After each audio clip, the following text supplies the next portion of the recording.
Imran series جنگل میں منگل پارٹ 5۔ دونوں مادائیں بے حد خوش تھیں، انہیں آج اتنے دنوں بعد ان کے ہم رنگ اور ہم زبان افراد ملے تھے۔ نکولس اور جیری وہ آنکھیں بند کیے دیوانہ وار ناچے جا رہی تھی۔ رباب کی موسیقی غیر مانوس ضرور تھی، لیکن اتار چڑھاؤ میں ویسے جھٹکے پائے جاتے تھے جیسے ان کی جدید ترین موسیقی میں ملتے تھے، لہٰذا وہ تھرکے جا رہی تھی۔ لیکن اس مدہوشی کے عالم میں بھی اس کا خیال رکھا تھا کہ وہ مقابل رقاصوں سے اپنا فاصلہ کم نہ ہونے دے۔ عمران نے انہیں پہلے ہی سمجھایا تھا اگر رقص کرتے وقت انہوں نے اپنے ہم رقصوں کے ہاتھ بھی تھام لیے تو کالے جانور ان چاروں کو زندہ دفن کر دیں گے۔ سفید مادہ گا رہی تھی، ہماری پیاس بڑھ رہی ہے لیکن ہم بے بس ہیں، ہماری پہاڑیاں ندیاں پتھروں کی پیاس بجھا سکتی ہیں، بس اب بس کرو ورنہ میں رونا شروع کر دوں گا۔ کسی تاریک گوشے سے عمران کی آواز آئی، تم سامنے تو آؤ کالے درندے، ساری آگ تمہاری لگائی ہوئی ہے۔ سفید مادہ نے چیخ کر کہا۔ رقص تھم چکا تھا، رباب کی آواز سناٹے میں مدھم ہو گئی تھی۔ پھر عمران نے شکرالی میں کچھ کہا، رباب دوبارہ بجنے لگا۔ اس بار کالوں نے چاروں کو الاؤ کے پاس سے ہٹا کر خود اچھلنا کودنا اور زور زور سے گانا شروع کر دیا تھا۔ سفید مادہ جیری سے بولی، تم سخت متوش نظر آ رہے ہو۔ متوحش ہونے کی ہی بات ہے، جیری نے ہانپتے ہوئے کہا۔ مجھے تو ایسا لگ رہا ہے جیسے کوئی بہت ہی بھیانک خواب دیکھ رہا ہوں، کسی بھی وقت چیخ مار کر جاگ پڑوں گا۔ خدا انہیں غارت کرے جنہوں نے ایسے حالات پیدا کیے۔ تم کہاں سے آئے ہو؟ وہیں سے جہاں سے اس درندگی کی جڑیں پھوٹتی ہیں، لیکن تم تو آدمی ہی ہو اور ان کالوں نے تمہیں گرفتار بھی نہیں کیا۔ وہ جانتے ہیں میں ذاتی طور پر ان کے لیے بے ضرر ہوں۔ ہمیں بے ہوش کر کے کہاں لے جایا جاتا خدا ہی جانے۔ میں ان میں سے ضرور ہوں لیکن میرے فرشتوں کو بھی علم نہیں ہے ایسا کیوں ہو رہا ہے، آدمی جانور کیوں بنائے جا رہے ہیں۔ تم آئے کیوں تھے؟ بظاہر یہ ایک ایسا ادارہ ہے جو دوا سازی کے لیے جڑی بوٹیاں تلاش کرتا ہے۔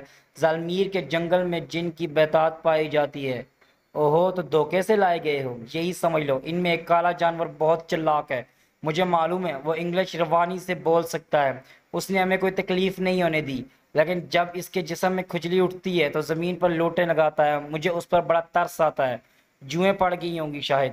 شکرالیوں کا غلغباڑہ اور اچھل کود جاری رہی۔ شور اس قدر بڑھ گیا کہ ان دونوں کی آوازیں اس میں دب کر رہ گئیں۔ وہ ایک دوسرے کی بات سمجھ نہ سکنے کی بنا پر خاموش ہو گئے۔ رفتہ رفتہ وہ ڈھیلے پڑنے لگے اور اب مزمل انداز میں آہستہ آہستہ گا رہے تھے۔ رقص میں بھی سست رفتاری آ گئی تھی۔ سنہری مادہ نے نکولس سے پوچھا، تم نے کپڑے کیوں پہن لیے ہیں؟ سر بقایا چھوڑ کر بقایا جسم پر شیو کر ڈالا تھا، لیکن اب بال پھر بڑھ رہے ہیں، کچھ دنوں کے بعد کپڑے پھر اتارنے پڑیں گے۔ نکولس نے جواب دیا، کیا ہمیں کبھی اس عذاب سے نجات ملے گی اگر بالوں کی نوشنما کا کوئی توڑ ان کے پاس ہوا؟ ورنہ اب ہمیں اس پر قناعت کر لینی چاہیے۔ تم بھی وہیں سے آئے ہو؟ ہاں، مجھے سزا دی گئی ہے۔ تم دونوں کے جانور بنائے جانے پر میں نے احتجاج کیا تھا۔ کیا تم ہمیں پہلے سے جانتے ہو؟ نہیں، میں نے تمہیں اسی جنگل میں دیکھا ہے۔ تم دونوں کہاں سے آئی ہو؟ اس نے اسے اپنے اور سفید مادہ کے بارے میں مختصر بتاتے ہوئے کہا۔ جب ہم یہاں ہوش میں آئے تمہارے ذہن پر خوف مسلط تھا، پھر وہ کالے جانور مل گئے جن میں سے ایک ہماری زبان بھی جانتا ہے۔ ان کالوں کو اس کی فکر نہیں معلوم ہوتی، نکولس نے کہا۔ قطع نہیں، ہر وقت کہکے لگاتے رہتے۔ خصوصیات سے وہ جو ہماری بھی زبان بول سکتا ہے، میری سمجھ میں نہیں آ سکا۔ ہاں، وہ عجیب ہے، لفظ مایوسی سے تو واقف ہی نہیں ہے۔ تم دونوں کی وجہ سے میں اس حال کو پہنچا ہوں۔ لیکن وہ دوسرا آدمی جیری جو تمہارے ساتھ ہے، میں نہیں جانتا اسے جانور کیوں نہیں بنایا گیا، کہیں وہ کالی بھیڑ نہ ہو۔ نہیں، ایسی کوئی بات نہیں۔ ٹھیک اسی وقت کسی پرندے کی آواز سنائی دی۔ شکرالی ناچتے ناچتے رک گئے، پھر انہوں نے آس پاس کی جھاڑیوں میں چھلانگ لگائی تھی۔ یہاں صرف یہی چاروں کھڑے رہ گئے تھے۔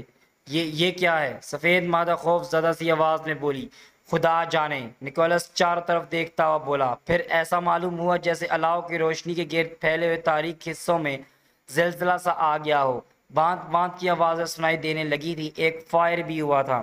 لیٹ جاؤ، جلدی سے لیٹ جاؤ، نکولس زمین پر سینے کے بل گرتا ہوا بولا۔ ان تینوں نے بھی اس کی تقلید کی تھی۔ پھر سنہری مادہ نے رونا شروع کر دیا تھا۔ نہیں نہیں، میرا خیال ہے سب شکن کا پھیلا ہوا جال شکار سے بھر گیا ہوگا۔ میں نہیں سمجھی تم کیا کہہ رہے ہو، سفید مادہ بولی۔ ابھی معلوم ہو جائے گا۔ ذرا سی دیر میں ایسا سناٹا چھا گیا تھا جیسے کچھ دیر قبل کوئی خاص واقعہ ہی نہ ہوا ہو۔ الاؤ جل رہے تھے، ان کی زرد روشنی آس پاس کی جھاڑیوں اور درختوں پر کپکپا رہی تھی جھینگروں کی جائیں جائیں کے علاوہ اور کچھ سنائی نہیں دیتی تھی۔ کب تک یوں ہی پڑے رہیں گے؟ سفید مادہ من منائی۔ جب تک اشارہ نہیں ملے گا۔ کس کا اشارہ؟ کیسا اشارہ؟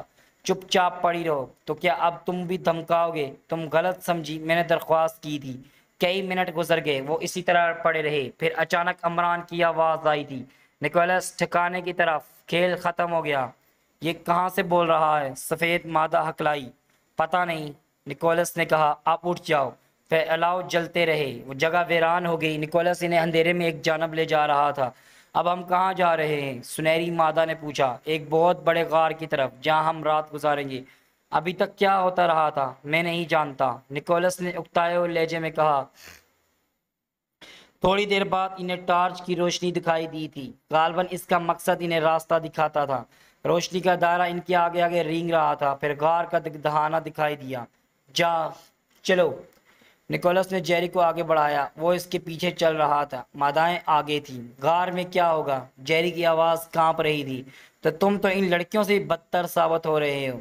خاصا کشادہ غار تھا، جس کے وسط میں خشک لکڑیوں کا بہت بڑا ڈھیر جل رہا تھا۔ روشنی پورے غار میں پھیلی ہوئی تھی۔ اب وہاں 6 کے بجائے 10 قیدی نظر آئے۔ ان کے ہاتھ پشت پر بندھے ہوئے تھے۔ انہیں 2 زانوں بٹھا کر ان کے ٹخنے بھی جکڑ دیے گئے تھے۔ کسی گوشے سے عمران کی آواز آئی، نکولس، کیا تم سبوں کے نام سے واقف ہو؟ ہاں میں جانتا ہوں، یہ فیلڈ ورکرز ہیں۔ اب لیزا کے پاس ایک بھی فیلڈ ورکر نہیں ہے۔ ٹونی اور گیسپر پہلے ہی مارے جا چکے ہیں۔ کیوں بکواس کر رہا ہے؟ قیدیوں میں سے ایک داڑا۔ ٹھیک اسی وقت 2 شکرالی آگے بڑھے اور اسے اٹھا کر الٹ دیا۔ اس طرح وہ اوندا ہو گیا۔ تیسرے نے کسی درخت کی ہری شاخ سے اس کے کونوں پر ضربیں لگانا شروع کر دی۔ وہ پاگلوں کی طرح چیختا رہا، بس کرو۔ تھوڑی دیر بعد عمران کی آواز آئی۔ شکرالی کا ہاتھ رک گیا۔ یہ کون ہے؟ ایک قیدی نے نکولس سے خوفزدہ سی آواز میں پوچھا۔ ہماری زبان بول سکتا ہے۔ لیزا نے تم سب کو جہنم میں جھونکا ہے۔ یہ اس کی خام خیالی کے شکرالی زبان کے علاوہ یہ لوگ کوئی اور زبان نہیں بول سکتے، اور نہ اس کے خیال کے مطابق اتنے تو ہم پرست ہیں جسے کوئی آسمانی بلا سمجھتے۔ تو تم نے انہیں سب کچھ بتا دیا؟ صرف 50% سے یہ پہلے ہی واقف تھے۔ اب کیا ہوگا؟ یہ رحم کرنا نہیں جانتے، لہذا جو کچھ کہیں کرتے جاؤ، نکولس نے کہا، اور نئے پھنسنے والوں میں سے ایک کی طرف دیکھ کر بولا، تم کیسے آپ پھنسے؟ انہی لوگوں کی تلاش میں نکلے تھے۔ مدام نے جگہ کی نشاندہی کی تھی۔ جیسے ہی ہم اس کے جگہ قریب پہنچے جہاں رقص ہو رہا تھا، یہ لوگ ہم پر ٹوٹ پڑے۔ یہ محض اتفاق نہیں تھا، نکولس بولا۔ یہ جو انگلش بول سکتا ہے بہت چلاک ہے، اسی نے یہ جال بچھایا ہے۔ بہرحال لیزا نے مجھ پر ظلم کر کے اچھا نہیں کیا، میں نے صرف اس پر احتجاج کیا تھا 2 سفید فام لڑکیاں بھی جانور بنا دی گئی ہیں، اسے ہم میں سے کسی نے بھی پسند نہیں کیا تھا۔ قیدی نے کہا، لیکن تم لیزا کے سامنے زبان کھولنے کی ہمت نہیں رکھتے۔ قیدی کچھ نہ بولا۔ نکولس کہتا رہا، اگر زندہ رہنا چاہتے تو تمہیں اب ان شکرالیوں کے اشاروں پر ناچنا ہوگا۔ کوئی کچھ نہ بولا۔ نکولس نے شکرالیوں کی طرف دیکھا جو سامنے قطار بنائے کھڑے تھے، بالکل خاموش، اور یہ خاموشی بڑی بھیانک لگ رہی تھی۔ سرد سی لہر اس کی ریڑھ کی ہڈی میں دوڑ گئی تھی۔ عمران اور شارک ان سے دور کھڑے آہستہ آہستہ گفتگو کر رہے تھے۔ عمران اس سے کہہ رہا تھا، 10 عدد اور وہ 3 عدد جو پہلے ہی حاصل کر چکے تھے، تمہیں یاد ہے نا انہیں کہاں چھپایا تھا؟ مجھے یاد ہے، شارک نے کہا، لیکن ان کا کیا ہوگا چاچا؟ بدستور قیدی رہیں گے۔ جس طرح نکولس اور اس کا دوسرا ساتھی ساتھ دے رہے ہیں، اس طرح انہیں بھی کارآمد بنایا جا سکتا ہے۔ ضروری نہیں یہ بھی ساتھ دینے پر آمادہ ہو جائے۔ کیا تم نے سنا نہیں ہے کہ نکولس کو صرف اس پر اعتراض تھا کہ 2 سفید فام لڑکیاں بھی جانور بنا دی گئی تھی، اسے ہم سے کوئی دلچسپی نہیں ہو سکتی، پھر خود بھی جانور بنا دیا گیا اور انتقاماً ہم سے ساز باز کرنے پر مجبور ہو گیا۔ ٹھیک کہتے ہو چاچا، فرنگی کسی کے بھی نہیں۔ دفتن عمران آگے بڑھا اور 10 قیدیوں کے قریب جا کھڑا ہوا اور بولا، صبح تک ہم تمہارے اس نظام کو نکارا کر دیں گے جس کے ذریعے امارت سے ہماری نگرانی کی جاتی ہے۔ قیدی کچھ نہ بولا۔ عمران نے پھر کہا، ہم الگ تھلگ رہ کر اپنی انفرادیت برقرار رکھنا چاہتے ہیں، جاہل نہیں ہیں، اس امارت کو دھماکوں سے اڑا دیں گے، پھر تو تمہارا آدمی بننا نصیب نہیں ہوگا۔ قیدیوں میں سے ایک بولا، تمہارے پاس اینٹیڈوٹ نہیں ہے۔ عمران سر ہلا کر بولا، ورنہ نکولس کے جسم پر استرانہ پھیرا جاتا۔ تم ان مصلحتوں کو کیا جانو؟ قیدی بولا، کیا تمہارے پاس کہ کوئی معقول حل ہے؟ کیوں نہیں؟ قیدی نے کہا، ہمارے ساتھ مہربانی کا برتاؤ کرو، تمہیں دوبارہ آدمی بنوا دیں گے۔ ہم دوبارہ آدمی نہیں بننا چاہتے۔ بڑی عجیب بات ہے۔ بالکل عجیب نہیں ہے، جانور بننے کے بعد ہم ضمیر کھو بیٹھے ہیں۔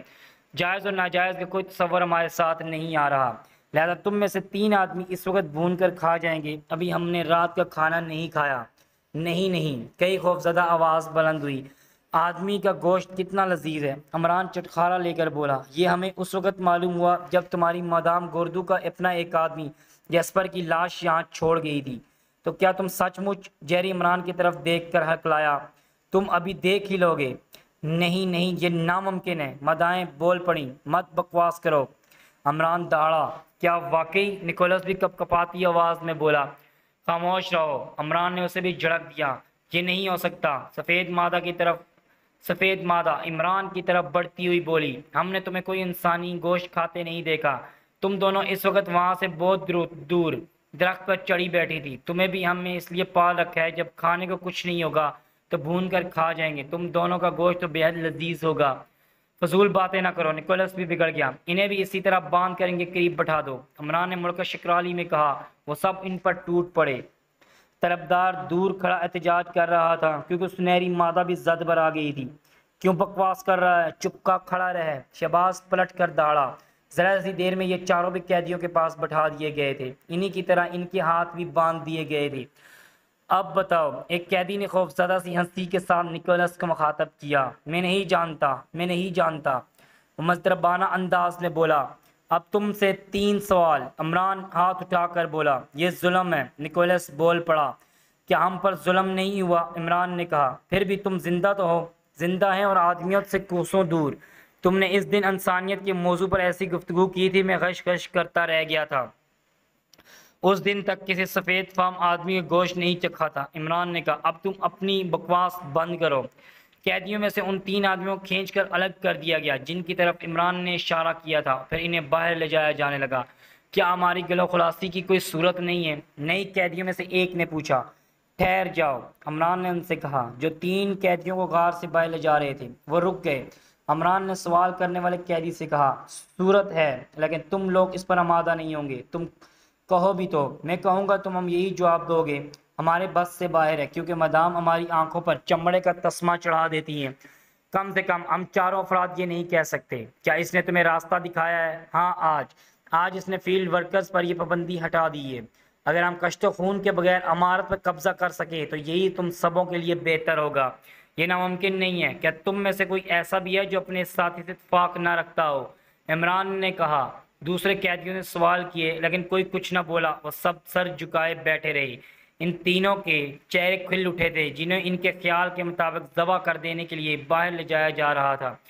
اس کا مطلب یہ وقت تم اپنے ساتھی سے متفق ہو، ہمارے کام میں رخنہ نہیں ڈالو گے۔ عمران نے کہا، اس پر پہلے پارٹی کا لیڈر برائی آواز میں بولا تھا، ہم نہیں جانتے تھے یہاں کیا ہو رہا ہے، لیکن جب پہنچ ہی گئے تو پھر حالات سے سمجھوتا کرنا پڑتا ہے۔ میں اپنے بارے میں وثوق سے کہہ سکتا ہوں، قتل کر دینا بہتر سمجھوں گا اس کے مقابلے میں کسی کو مسلسل اذیت کا شکار بنایا جائے۔ سمجھداری کی بات ہے، عمران سر ہلا کر بولا، لیکن اس کے باوجود یقین کے ساتھ نہیں کہا جا سکتا کہ تم سب دوبارہ آدمی بن سکو گے یا نہیں۔ اس کی فکر نہیں ہونی چاہیے تمہیں، عمران سر ہلا کر بولا۔ پھر کوئی کچھ نہیں بولا۔ عمران کے اشارے پر تینوں قیدی دوبارہ وہیں بٹھا دیے گئے تھے جہاں سے اٹھائے گئے تھے۔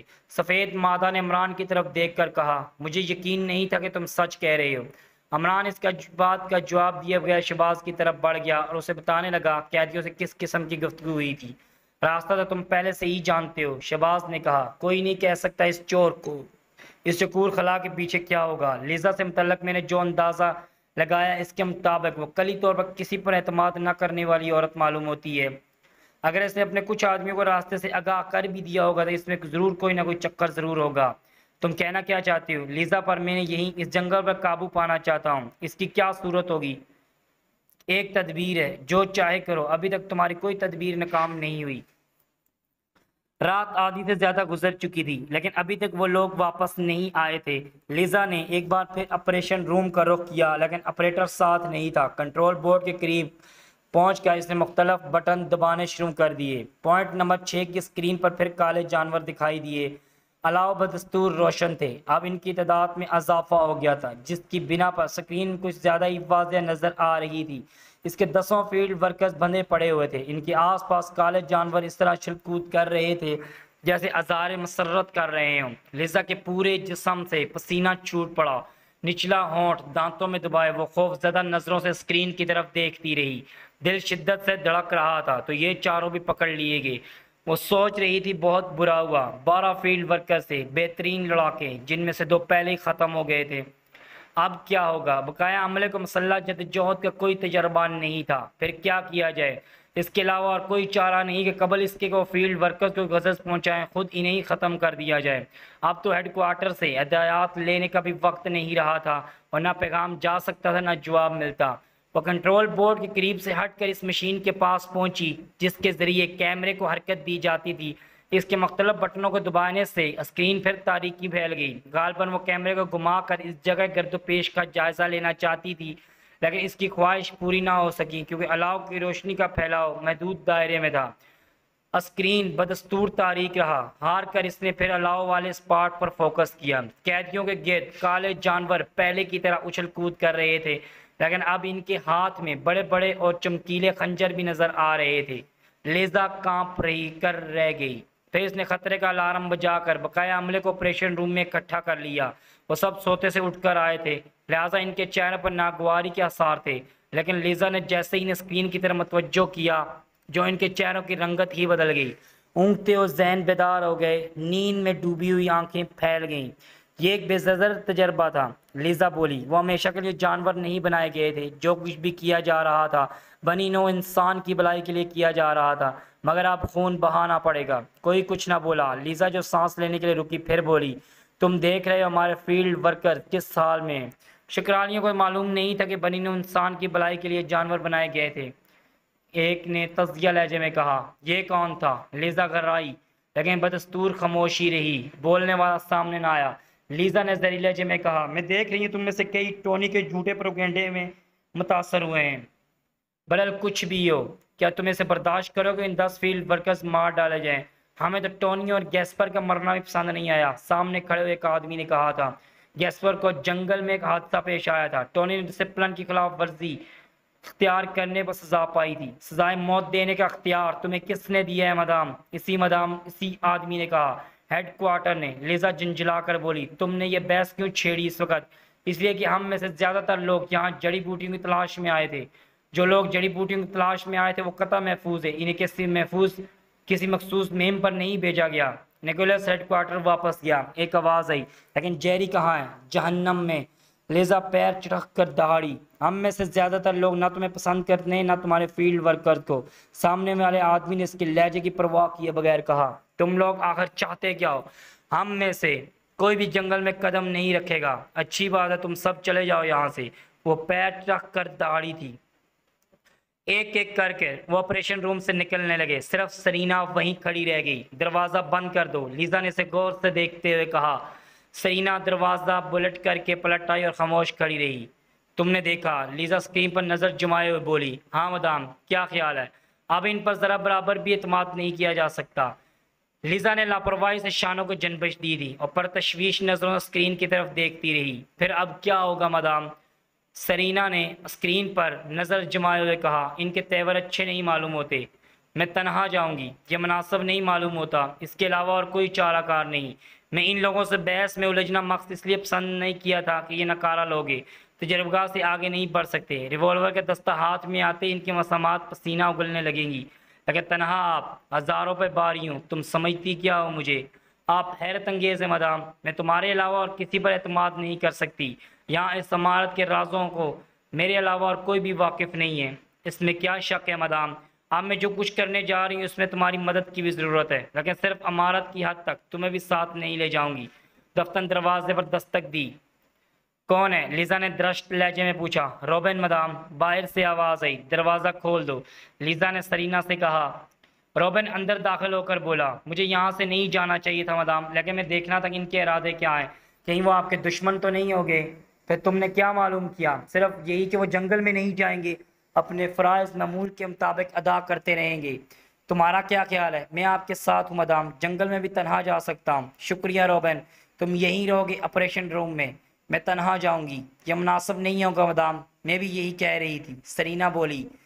نہیں، تمہیں اس قسم کے کاموں کا کوئی تجربہ نہیں ہے، اس لیے میں نے 12 فیلڈ ورکرز مہیا کیے تھے۔ مجھے یقین ہے کہ ان کالے جانوروں میں ایک بے حد چلاک شکرالی بھی موجود ہے جس کی عقل کو میرے فیلڈ ورکرز بھی نہیں پہنچ سکے۔ میں نہیں سمجھا مدام، نکولس نے ان مقامات کی نشاندہی کر دی ہے جہاں کیمرے نصیب ہیں، لہٰذا انہوں نے پوائنٹ نمبر 6 پر الاؤ روشن کیے ہیں۔ 6 فیلڈ ورکرز کو پہلے ہی پکڑ چکے ہیں، ان کی تلاش میں آنے والوں کے لیے پوائنٹ نمبر 6 پر جال بچھایا تھا۔ اس وقت وہاں ایک بھی قیدی نہیں تھا، لیکن اب تم 10 کو وہیں بیٹھے دیکھ رہے ہو، صرف 5 کالے جانور فوکس میں۔ انہوں نے خنجر ضرور سنبھال رکھے ہیں، لیکن ابھی تک کسی قیدی پر حملہ نہیں کیا۔ یہ تو ہے مدام، روبن برائی آواز میں بولا، اور بقایا جانور آس پاس تاریکی میں چھپے ہوئے مزید لوگوں کی آمد کے منتظر ہوں گے۔ عین ممکن ہے میں انہیں ایسی سزا دوں گی کہ زندگی بھر یاد رکھیں گے۔ روبن کچھ نہ بولا۔ لیزا نے کچھ دیر بعد کہا، تم یہیں ٹھہر کر اسکرین پر نظر رکھو، میں اور سرینا جا رہے ہیں۔ جیسے آپ کی مرضی مدام، روبن نے کہا۔ لیزا نے سرینا کو اپنے پیچھے آنے کا اشارہ کیا اور آپریشن روم سے نکل آئی۔ سرینا نے اس کے پیچھے چلتی رہی۔ لفٹ کے قریب پہنچ کے لیزار کی اور سرینا کی طرف مڑ کر بولی، یہ لفٹ یہاں سے اوپر جا سکتی ہے۔ میرے فرشتوں کو بھی علم نہیں، بلکہ شاید کوئی بھی نہ جانتا ہو۔